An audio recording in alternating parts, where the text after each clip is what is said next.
মৃত ব্যক্তিকে জীবিত করছে ওঝা। আশপাশে দাঁড়িয়ে দেখছে শত শত কৌতূহলী দর্শক। সাপের ছোবলে মৃত্যুর পর সবাই যখন জানাজার প্রস্তুতি নিচ্ছে, ঠিক ওই সময়ই লাশকে জীবিত করতে হাজির হলেও ওঝা। শুনে অদ্ভুত লাগলেও ঠিক এমনটিই ঘটেছে গাজীপুরের কালিয়াকৈর উপজেলার বাসুড়া গ্রামে।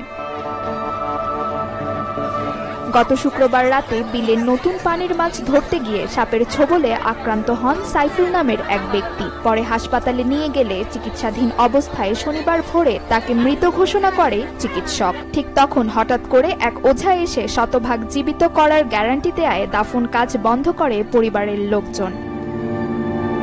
একটা লোক আছে এখানে ওঝা মমিন সিং এর, সে আয়েশা বলছে যে আমি ঠিক করতে পারবো ইনশাল্লাহ। চেষ্টা করার পরে বলছে আমি ঠিক করতে পারবো, আমার ওস্তাদও আসতেছে। ওঝা জানায় ওই মৃত ব্যক্তিকে জীবিত করতে পারবে সে। পরে তার কথা মতো নিয়ে আসা হয় কলা গাছ, সেই সাথে কলসি ভর্তি দুধ সহ নানান সরঞ্জাম। এরপর একটি খোলা মাঠে সকল সরঞ্জাম নিয়ে শুরু হয় কাজ। এই কলসি মলসি সব আনাইছিল, পরে হ্যাঁ বললো যে আমি করির নিগে যাবো, করির নিগে সাবার গেছে আর আসে নাই। ভিড় বাড়তে থাকলে ঘাবড়ে যায় ভণ্ড ওঝা। এক পর্যায়ে নানান তালবাহানায় কেটে পড়ার চেষ্টা করে সে। ওই বাটপাড়েরা এখন দুজন লোক সাথে গেছিল, তাকে মনে করেন ধোকাবাজি দিয়ে কয় কি যে 7 কোটি 4টা পাইছি আর 3টা পাই নাই।